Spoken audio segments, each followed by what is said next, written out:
sorcellerie travaille à maintenir les gens dans les profondeurs. Frère, soeur bien-aimé, il n'y a que Dieu qui peut reconstruire convenablement ta vie. Je te prêcherai la prospérité. Je te dirai que Dieu te bénira. Je te dirai que Dieu fera des grandes choses.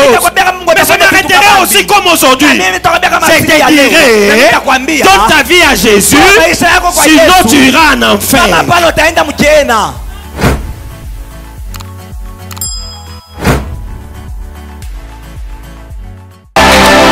Allons-y. 1 Roi chapitre 12 verset 3. Tiens-toi debout pour honorer la parole. J'ai presque 15 à 20 minutes pour rester dans le temps. 1 Roi chapitre 12 verset 3, je vais lire en sautant. Et ensuite nous allons lire Proverbe 27 verset 17. On l'envoya appeler. Alors Jéroboam et toute l'assemblée d'Israël vinrent à Roboam et lui parlèrent ainsi: ton père a rendu notre jour dur, toi maintenant allège cette rude servitude et le jour pesant que nous a imposé ton père, et nous te servirons. Verset 8. Mais Roboam laissa le conseil que lui donnaient les vieillards, et il alla consulter les jeunes gens qui avaient grandi avec lui et qui l'entouraient. Verset 11. Maintenant, mon père vous a chargé d'un joug pesant, et moi je vous le rendrai plus pesant. Mon père vous a châtié de fouets, et moi je vous châtierai des scorpions. Quelqu'un dit Amen. Amen. Tu peux t'asseoir. Proverbe chapitre 27. Verset 17. Je vais le lire deux fois. Comme le fer aiguise le fer, ainsi un homme excite la colère d'un homme. Je reprends. Comme le fer aiguise un fer, ainsi un homme excite la colère d'un homme. Quelqu'un dit Amen. Bien-aimé dans le Seigneur, bonjour. Bonjour. Je disais bonjour. Bonjour. Nous rendons gloire à Dieu pour ce matin et pour la vie qu'il nous donne. Et nous lui rendons gloire pour ce moment qu'il nous accorde d'être dans sa maison, dans sa présence, mais aussi d'écouter sa parole. Que ce matin, cette parole te bénisse au nom de Jésus. Je salue ceux qui nous suivent sur Internet, de partout dans le monde où vous êtes, que Dieu soit votre secours. Mon entourage m'a monté. C'est cela notre sujet depuis plusieurs dimanches. Et petit à petit, nous allons chuter et finir. Mais nous voulons montrer à chacun de nous l'importance de son entourage, dans sa progression et dans sa montée. Je ne veux pas revenir sur tout ce qu'on a déjà dit. Je t'invite à aller sur notre chaîne YouTube. Tu vas retrouver les enseignements. Et chacun de nous à s'abonner sur cette chaîne, mais aussi à la partager. Que ce message bénisse quelqu'un. Que ce message bénisse une famille. Alors partage cela et le Seigneur te bénira. Nous avons vu dernièrement les types de personnes dans notre entourage. Et cela que nous sommes et cela que je voudrais finir. Je voudrais finir ce point. Le premier type de personnes, c'est ceux qui sont au-dessus de nous. Nous avons vu ça il y a 2 semaines, je crois, ou 3. Ceux qui sont au-dessus de nous, dans notre entourage, il y a toujours des gens qui sont plus avancés que nous, plus expérimentés que nous. Et nous avons dit que ces personnes sont source d'inspiration, source d'apprentissage et source d'encouragement. Et le deuxième type, ou la deuxième catégorie, catégorie de personnes. Ce sont ces personnes qui ont le même niveau que nous. Et ces personnes qui ont le même niveau que nous. Nous avons dit qu'elles sont source d'aiguisement et source de défis. Je voudrais insister ce matin, encore une fois, en te disant ceci: n'aie pas dans ton entourage des personnes qui ne t'aiguisent pas. N'aie pas dans ton entourage des personnes qui ne te défient pas. Ne sois pas dans un entourage où c'est toi le premier, où c'est toi qui connais tout, où c'est toi qui fais tout. Finalement, tu vas chuter, tu vas tomber. Et aussi dans ton entourage des gens qui te défient, qui ont le même niveau que toi, mais qui sont plus forts que toi dans tel domaine et dans tel autre domaine. Ça va t'édifier, ça va t'aiguiser et ça va te permettre de progresser. Quelqu'un me donne un amen. Mais la troisième catégorie que nous voyons ce matin dans les 10-15 minutes, c'est ceux qui sont en dessous de nous. Ceux qui sont en dessous de nous. Il y en a qui vivent et qui pensent qu'il n'y a personne derrière eux, qu'il n'y a personne en dessous d'eux. Ils vivent et ils pensent qu'il n'y a personne qui les regarde, il n'y a personne qui les observe. Frère, je suis venu te dire ce matin ceci: pendant que tu vis là, sache qu'il y a des gens qui te regardent, sache qu'il y a des gens qui t'observent, sache qu'il y a des gens qui sont en dessous de toi. Ne mène pas ta vie comme si tu étais seul. Ne mène pas ta vie comme si tu n'as des comptes à rendre à personne. Il faut que tu saches qu'il y a toujours des gens qui sont là à t'observer, qui sont là à te regarder, qui sont là à vouloir t'imiter. Il faut que tu saches qu'il y a toujours des personnes, une catégorie de personnes qui ne peuvent pas être à ton niveau, qui ne peuvent pas être au-dessus de toi, qui est en dessous de toi, en train de te regarder, en train de t'observer, en train de regarder comment tu vis, en train de regarder comment tu fais. Cette catégorie-là, c'est la catégorie que Roboam a déçue. Le peuple n'avait pas le même niveau que le roi. Le peuple n'avait pas le même niveau que Roboam. Le peuple était en dessous du roi. Et le peuple est allé chercher une solution auprès du roi. Et le roi se mal comporté. Le roi n'a pas donné la solution qu'il fallait. Cette catégorie était en dessous de lui. Elle attendait de lui plusieurs choses. Elle attendait de lui une solution. Et lui a été incapable de la donner. Je suis venu te dire ceci: il y a une catégorie de personnes qui attendent de toi plusieurs choses, qui attendent de toi des solutions, qui attendent de toi des chemins ouverts, qui attendent de toi des portes ouvertes. Et devant Dieu ce matin, tu ne déçoives pas cette catégorie au nom de Jésus.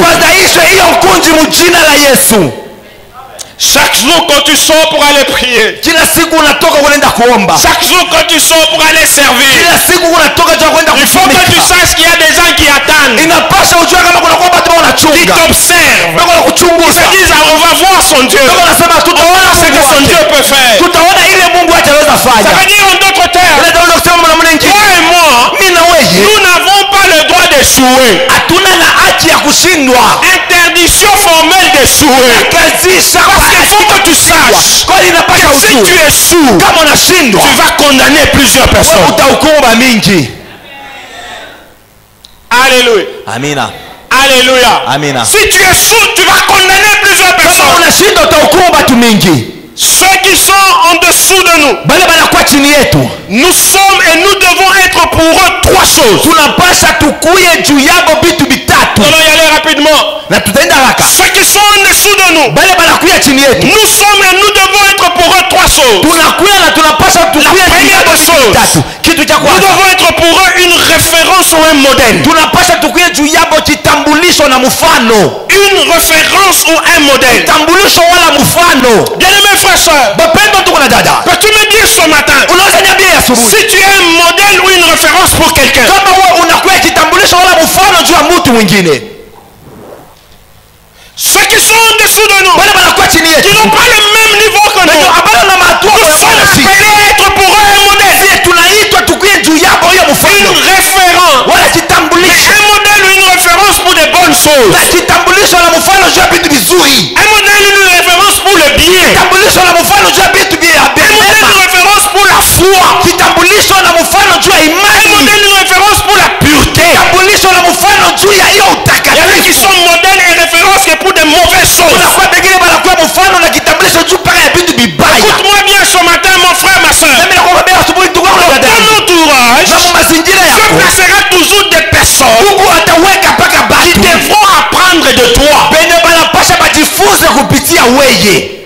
Quelqu'un va me dire qu'est-ce que je vais leur donner. Mtu ataniambia mitabambia. Quelqu'un va me dire moi je ne connais pas. Na ataniambia sasa mimi Mais sijui. sache ceci. Lakini jua Il hii y a toujours des gens qui attendent que toi tu enseignes, que toi tu montres le chemin. tafuya paka batu wenye bataza kuchunga upate kufundisha wao bana. Ça veut dire ne mène pas ta vie comme tu veux. Kusema usiishi maisha yako Ne vile pense pas que unapenda. personne ne te voit. Kuwazia sema kuna hata mtu Il y a quelqu'un anakuona. qui te regarde. Kwa mtu mwingine kama Il veut anakuangalia. faire comme toi. Anapasha Il y fanya a sawa. quelqu'un qui te regarde. Kama anakuangalia. Il veut faire ce que tu fais. Anapenda afanye bila Quelqu'un qui te regarde. Kwa mtu mwingine kama Il veut anakuangalia. marcher avec Dieu comme toi. Anapenda atembee na Mungu sawa vile C'est wewe. pourquoi Paul, Ndio kama Paulo quand il écrit dans ses épîtres, wakati ile anaandika mabarua yake. il parle d'une catégorie de personnes qu'il appelle les imitateurs. Na eko nasemezea kwa batu bamoja bakuja na baita sema bale Les bakufuatirisha. imitateurs. Bale 1 bakufuatirisha. Corinthiens chapitre 11 verset 1er. Wakorinto wa kwanza sura ya 11 Paul mstari wa dit, kwanza. Paulo soyez mes imitateurs, Mukuye comme je le bakunifuatirisha. suis moi-même de Christ. Jinsi mimi ko juu ya Plus de Kristo. 5 fois il répète cela. Kwa zaidi ya mara 5 Il parle anawaambia aux Corinthe, il parle aux Philippe, il parle aux Thessaloniques, wa Korinto, anawaambia wa il Filipi, parle à Éphèse, anawaambia pia wa il Efeso, parle des imitateurs. anawaambia kwa hapa La question que je bakufuatirisha. te pose ce matin, Swali yenye nakupiga hiyo est-ce que asubuhi, quelqu'un peut-il t'imiter? eti mtu anaweza kufuatirisha?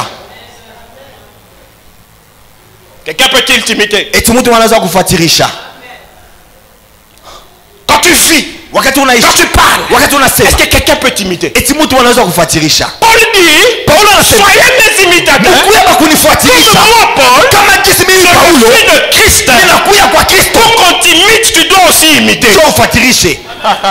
Quelqu'un a compris ça? Mtu anaelewa hiyo? Si tu n'imites pas Christ, on ne t'imite Kama pas. wewe aufuatirishe Kristo, abasta Mais kufuatirisha c'est la pia. troisième catégorie. Lakini hiyo C'est kundi une catégorie inakuwa ni kundi qui moja regarde en nous et qui trouve en nous un modèle, une référence. ndio inakukuta ndani mwetu hiyo mfano na Parce que dans la vie chrétienne, kwa ndugu na dada, nous ne sommes pas dans les principes. hatuna mkanuni. Fais ce que j'ai dit, Ufanye bila mimi mais nasema, ne fais pas ce que j'ai fait. lakini hapana kufanya bila mimi kunafanya. Hapana. Dans la marche avec Dieu, nous sommes dans les principes. tuko mkanuni moja. Fais ce que j'ai dit, Fanya bila mimi et fais aussi ce que j'ai fait. na upate kufanya bila mimi kunafanya. Amina. Alléluia. Amina. Alléluia. Amina. J'entends ou je vois parfois des chrétiens. Naonaka na sasa mwana Il sikia a kama fait une Kristo. bêtise. Il a dit ce qu'il ne devait pas dire. Anafanya makosa. Et puis on lui rappelle, mais tu es chrétien. Na kisha kumkumbusha sasa kama Il Mkristo. répond ici, ce n'est pas à l'église. Anajibu asema hapa ina kanisa. Frère, soeur, Ndugu na dada, il faut que tu saches ceci. imepasha ujue hivi. Partout où tu vis là, Fasi tu il y a kunaishi. quelqu'un qui te regarde, Kwa mtu kuna qui kuangalia. veut imiter ce que tu fais. Anapenda fuatilisha bila unafanya. Et si tu ne fais pas ce que tu dois faire, Na kama aufanye bila unapasha fanya. alors tu deviens un scandale pour cette personne. Sasa pale unakuya hiyo kikwazo cha ule mtu. Quelqu'un me donne un amen bien. Mtu anikabuye kwanza amina. Quelqu'un me donne un amen bien. Amina. Si tu ne fais pas ce que toi tu dois faire, Kama aufanye bila wewe unapasha cette fanya. catégorie là, Hiyo c'est cette kundi. catégorie que Jésus considère comme les petits. Na ni hiyo kundi yenye ile Yesu anabatambua kama watoto. Matthieu chapitre 18 verset 6. Mathayo sura ya 18 mstari ya 6. Jésus dit, si tu scandalises l'un de ces petits, Yesu anasema kama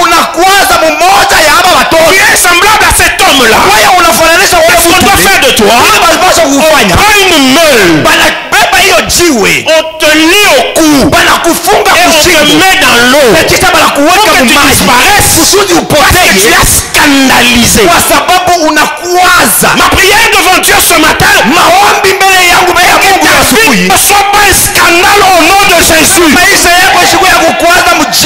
Même si la Bible dit, même si c'est encore Jésus qui dit que le scandale doit arriver, si le scandale arrive, que ça arrive, mais que ça n'arrive pas par toi au nom de Jésus. Parce que celui qui scandalise, on le jette dans l'eau. Soyez mes imitateurs, comme je le suis de Christ. Ça veut dire que cette catégorie, nous devons être pour elle des modèles et des références. Ne mène pas ta vie comme tu veux, tu le prends comme tu veux. Tu t'habilles comme tu veux. Tu penses que tu es seul. Il y a pas qui est là, qui te regarde, qui veut t'imiter. On sait que dans le monde on dit si celui-là entre dans les ciels, moi aussi je vais entrer. Parce que finalement chrétiens, nous sommes devenus des scandales pour les gens. Nous sommes devenus des sujets de moquerie. Parce que nous ne sommes plus des modèles et des références. Lorsqu'on a donné aux chrétiens le nom de chrétien, parce que les regardants fait quelque chose d'autre, quelque chose de différent, et on leur a donné un nom. Quand tu dois te battre, tu te bats. Tu oublies que tu es chrétien. Et dans le jargon, quand nous on venait de donner nos vies au Seigneur, on disait il a d'abord enlevé Jésus. Il a d'abord enlevé Jésus. Et après il porte Jésus. Et puis il vient à l'église, nous levons les mains.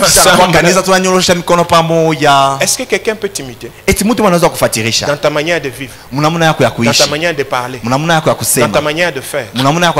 Bien-aimés frères et sœurs, dans le monde où nous sommes, nous avons un grand défi. L'un des grands défis que nous avons, c'est de manifester Christ dans nos vies. Les chrétiens passent du temps à prier, à chercher des choses, mais ils vivent de n'importe quelle manière. Ils scandalisent les gens. Quand il faut voler, c'est lui qui vole. Quand il faut tricher, c'est lui qui triche. Quand il faut corrompre, c'est lui qui est devant.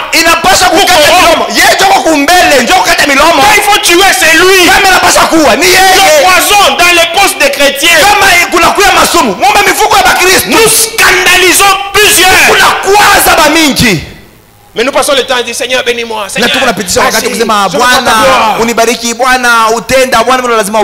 Est-ce que quelqu'un peut t'imiter? Est-ce que quelqu'un peut faire ce que tu fais? Troisième catégorie, la catégorie de ceux qui sont en dessous de nous. Et toi et moi, nous devons travailler tous les jours. Parce que quand les hommes nous regardent, ils trouvent en nous une référence, un modèle de pureté, un modèle de sainteté, un modèle de crainte de Dieu, un modèle de persévérance, un modèle d'amour, d'affection.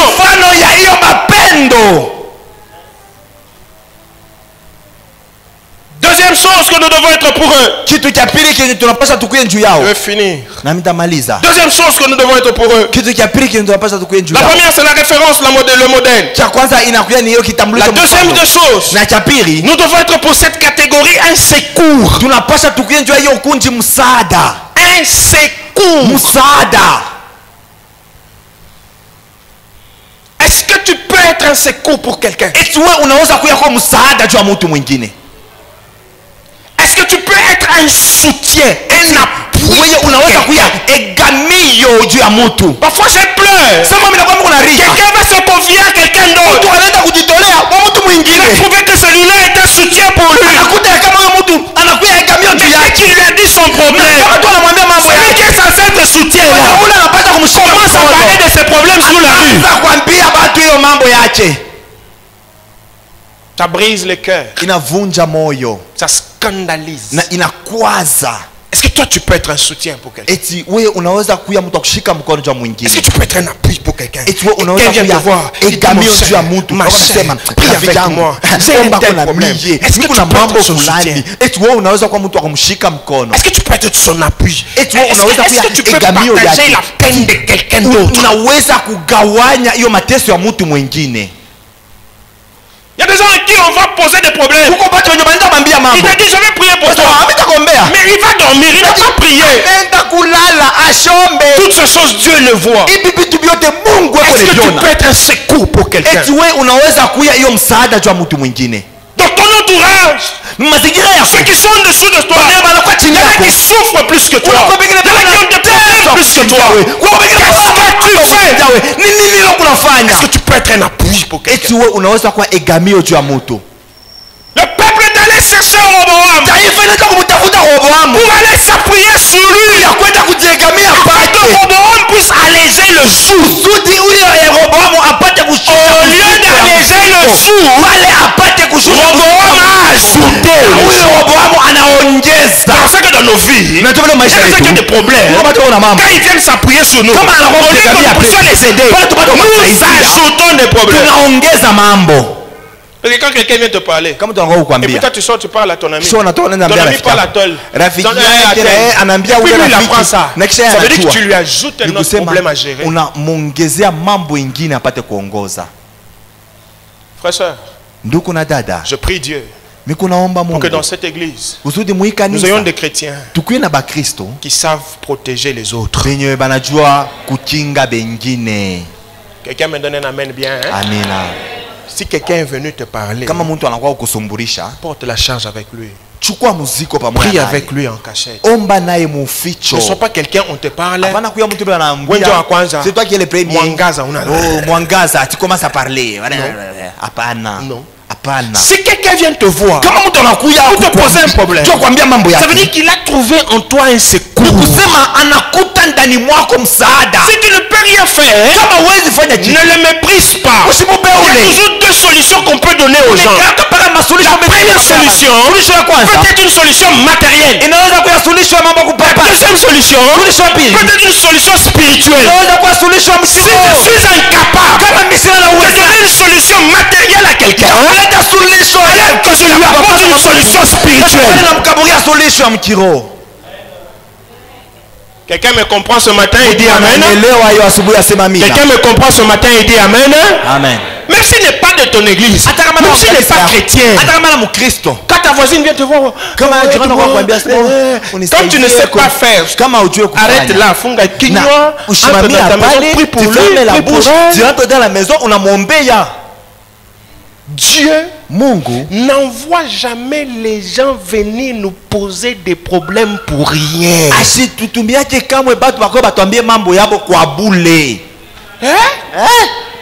Il n'envoie jamais les qui qu'ils soient. Il ne les envoie jamais pour rien. Tu dois être un secours pour quelqu'un.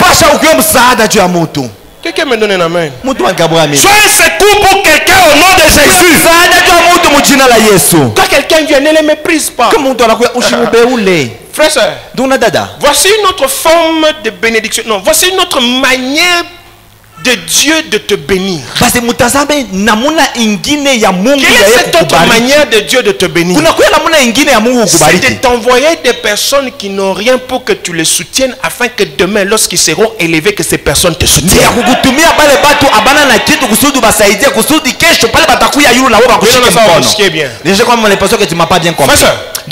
Dieu ne t'envoie pas des gens pour rien. Quand Dieu t'envoie quelqu'un dans la faiblesse, ne pense pas que cette personne sera faible toute sa vie. Dieu te l'envoie faible pour que tu mettes ta sémence dans sa vie. Lorsque cette personne va monter, elle se rappelle qu'il y a une sémence de toi et qu'elle vienne aussi pour te bénir. Sois un secours pour quelqu'un au nom de Jésus.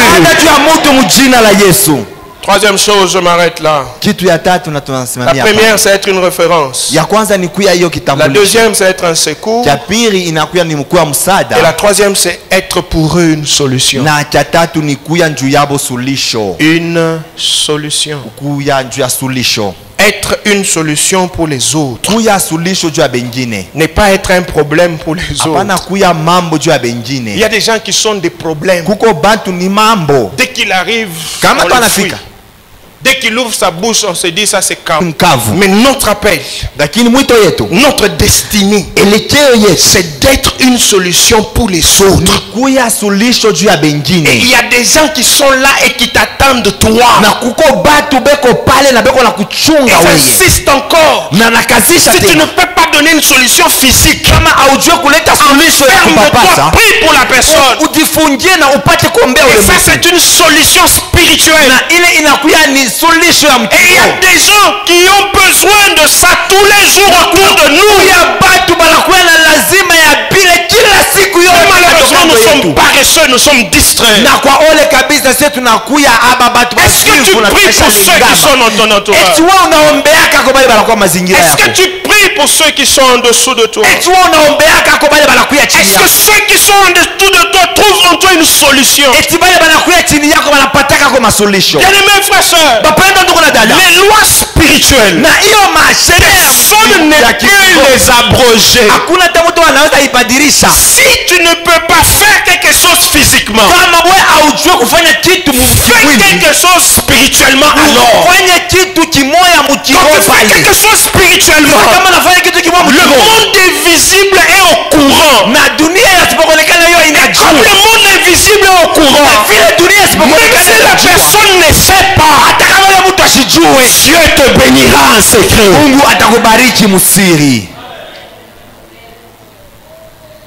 Je finis en disant ceci. Même si quelqu'un est tombé, ne te moque pas de lui. Hein? Alléluia. Oh? Amen. Alléluia. Amen. Même si quelqu'un est tombé, soit pour lui une solution, même en cachette. Prie pour lui. En cachette là, le Seigneur te bénira. La catégorie de ceux qui sont sous nous ont besoin que nous soyons pour eux une solution. Dis avec moi ce matin, je suis une solution. Non, non, dis-le très bien. Je suis une solution. Je suis une solution. Dis-le très bien. Je suis une solution. Je suis une solution. Pour ma famille. Pour ma famille. Pour mon église. Pour mon église. Pour mon entourage. Pour mon entourage. Dans ma profession. Dans ma profession. Je suis une solution. Je suis une solution. Ferme tes yeux, nous prions. Funga macho yako tunaomba.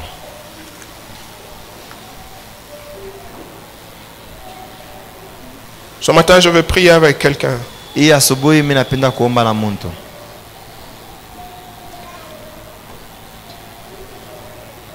besoin d'être un modèle pour les autres. Qui a besoin d'être un secours, un vrai. Qui a besoin d'être une solution. Si tu es là, lève-toi, je prie avec toi. Moi-même, je suis le premier devant Dieu. Je veux être un modèle. Je ne veux pas être un pasteur qui prêche et qui ne vit pas ce qu'il prêche. Je veux prêcher et vivre ce que je prêche. Je pleure devant Dieu ce matin. Que des hommes de Dieu ont trahi, scandalisé. Je suis le premier à m'élever devant Dieu et dire je veux être un modèle jusqu'à la fin de ma vie. Je veux être une référence, un vrai secours pour les autres, une vraie solution. Si tu es là, tu pries avec moi. Main sur le cœur, nous prions. Dis à Dieu, Seigneur, je suis là. Partout où je vivrai, partout où je suis, je veux être un modèle. Est-ce que nous pouvons prier ensemble? Allons-y, mes chers. Prions le Seigneur. Nous avons des défis, de gros défis, de trop gros défis. Ah, Seigneur. Que des gens ont abusé